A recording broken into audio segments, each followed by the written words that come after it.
aquí les hemos comentado sobre el inminente proceso de negociación que comenzará en México entre el gobierno de Venezuela y la oposición, o si usted prefiere, entre el régimen de Nicolás Maduro y pues el gobierno no reconocido de Juan Guaidó. Vamos a hablar al respecto con el doctor Nayar López Castellanos del Centro de Estudios Latinoamericanos de la Facultad de Ciencias Políticas y Sociales de la UNAM. Buenos días, muchas gracias por estar con nosotros.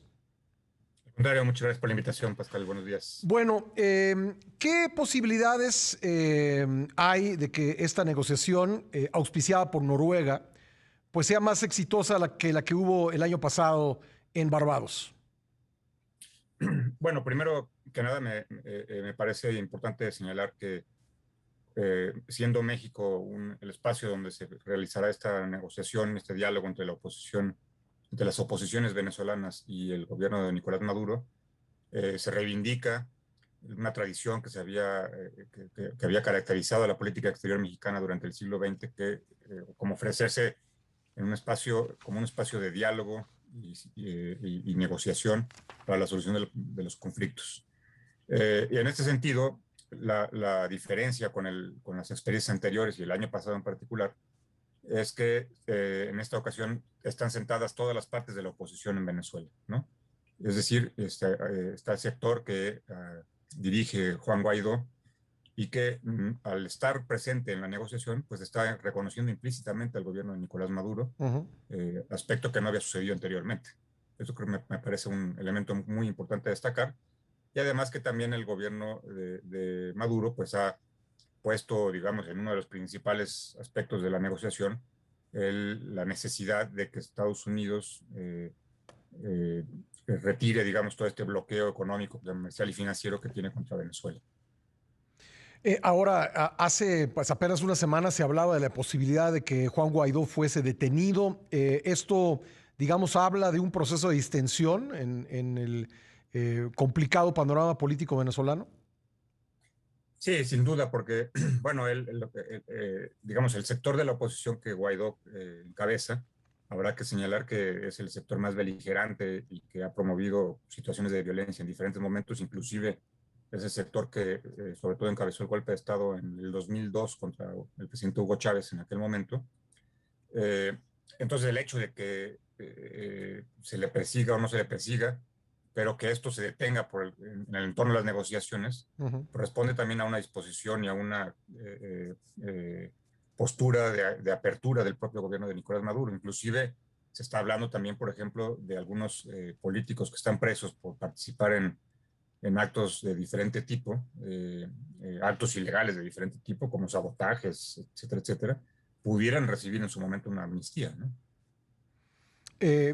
Y bueno, también el que la oposición hable con un régimen que ha sido evidentemente represor y hay muchas evidencias de ello, pues también habla de una disposición de llegar a acuerdos, ¿no?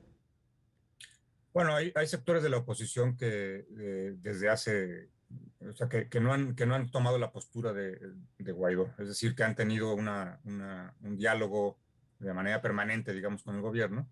Y estos sectores inclusive participaron en las elecciones de la Asamblea Legislativa del año pasado, Ujú. conforman parte de la Asamblea Nacional en Venezuela, y esto significa que no toda la oposición, por eso yo decía un poco al principio las oposiciones, ¿no? O sea, los sectores de la oposición que tienen diferencias sustanciales, ¿no? Sí. El sector de Guaidó es el que no quiso participar, por ejemplo, en las elecciones del año pasado, Ujú. de legislativas, y, eh, y otro sector sí lo hizo, otros sectores sí lo hicieron y ahí están representados, ¿no? Inclusive es un dato importante también para estas negociaciones que se abrirán al parecer este fin de semana, que el 21 de noviembre, que se celebran elecciones para gobernaturas y alcaldías en Venezuela, ya están todos los sectores de la oposición participando en el diseño de sus candidaturas y están procesando todos los registros, etcétera, etcétera, para competir en esas elecciones del 21 de noviembre, que van a ser muy importantes. ¿Qué incidencia tendrá este proceso de negociación, pues para que quienes no estén todavía dispuestos a participar electoralmente lo hagan? Bueno, sin duda, me parece que va a ser muy importante lo que de ahí resulte, porque entre otros aspectos, no solamente se trata, digamos, de alcanzar un espacio de diálogo y estabilidad política en el país, entre todos los sectores, no solamente políticos, sino también económicos y sociales, sino también una ruta de claridad, digamos, rumbo al proceso electoral del 21 de noviembre y además también, obviamente, pensando en el momento en que vengan las elecciones presidenciales, ¿no? Yo creo que es importante que se mantengan, digamos, los espacios abiertos de diálogo en todo momento, como debe suceder en cualquier país, ¿no? Donde tanto el gobierno como la oposición actúan de una manera civilizada y política.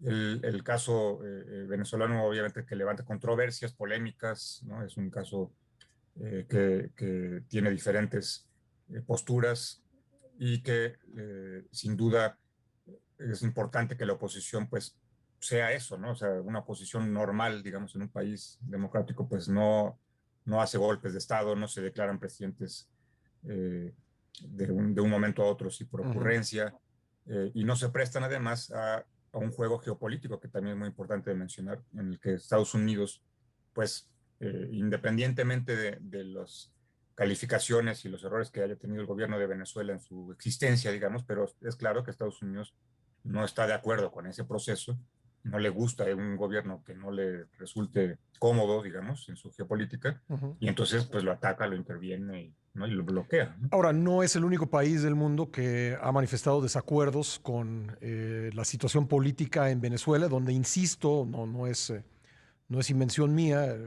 la propia alta comisionada de la ONU para Naciones Unidas lo ha dicho, hay una evidente represión del régimen en contra de la oposición. Pues, o sea, hay señalamientos, ha habido algunos abusos que se han investigado, que se han procesado judicialmente, casos de policías que en algunas de las protestas cometieron graves errores, como inclusive algún asesinato, o algunos, y han sido procesados. Es decir, no se trata de ocultar este aspecto que es real, Ujú. pero tampoco coincidiría yo en esa lógica en el sentido que es una característica sustancial, porque entonces no nos podríamos entender y explicar cómo es que Juan Guaidó pueda seguir libre, no ha estado en la cárcel, digamos.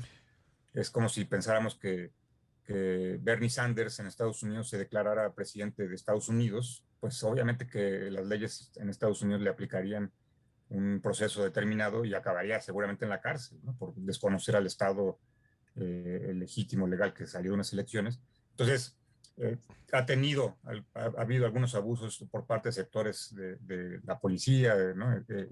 Pero no es una política de Estado desde mi punto de vista, ¿no? Que si fuera totalmente represivo, como se expresa en esa forma, entonces no podríamos hablar de que la oposición tuviera sus medios de comunicación, de que pudieran participar en elecciones, no habrían participado en las elecciones del año pasado. Y reitero, no podría existir un Juan Guaidó que se proclama presidente, que además, inclusive, no solamente es una cuestión política en el puro rango del discurso, digamos, ¿no? Él controla cuantiosos recursos, millones de dólares, que Estados Unidos ha bloqueado en el exterior y que se lo ha dado a personas del equipo cercano de Guaidó para administrar esos dineros, ¿no? Le pongo un ejemplo, hay países en el Caribe que le debían a Venezuela, por decir una cantidad, 100 millones de dólares, y un representante de Guaidó negoció con ese país para que reducirle su deuda a 20 millones y esos 20 millones se lo entregó al equipo de Guaidó. Entonces, ya son cosas más allá del discurso político de Ujú. me declaro presidente y actúo así, ¿no? Sí hay un ¿Para conjunto de cuándo? países en el mundo que lo reconocen como tal y que no están de acuerdo, obviamente, con la política del gobierno de Nicolás Maduro, Ujú. pero pues es también un acto de intromisión, ¿no? Es decir, imaginemos que ningún país que le caiga bien otro, entonces va a desconocer al presidente que está ahí, y no sería un desastre las relaciones internacionales, digamos, ¿no? ¿Para cuándo se espera el arranque de estas negociaciones? Eh, es- Está planteado para el viernes, pareciera todo indicar que el viernes arrancarían las negociaciones, todavía no se conoce, digamos, el espacio físico donde se estarían llevando a cabo, Ujú. pero es interesante recordar en un breve instante cómo México, por ejemplo, en 1992 fue sede de la firma de los acuerdos de paz que pusieron el fin de la guerra en El Salvador. En el castillo de Chapultepec se realizaron esas negociaciones y, bueno, esa firma de los acuerdos de paz. Y en Tlaxcala, en 1996, también se llevaba a cabo la firma de los acuerdos de paz que puso el fin de la guerra en Guatemala. Entonces, es interesante Muy bien. que eso también suceda en México, ¿no? Pues doctor, le agradezco mucho que nos haya tomado la llamada. Al contrario, mucho, mucho gusto y buen día. Gracias, el doctor Nayar López Castellanos del Centro de Estudios Latinoamericanos de la Facultad de Ciencias Políticas y Sociales de la UNAM.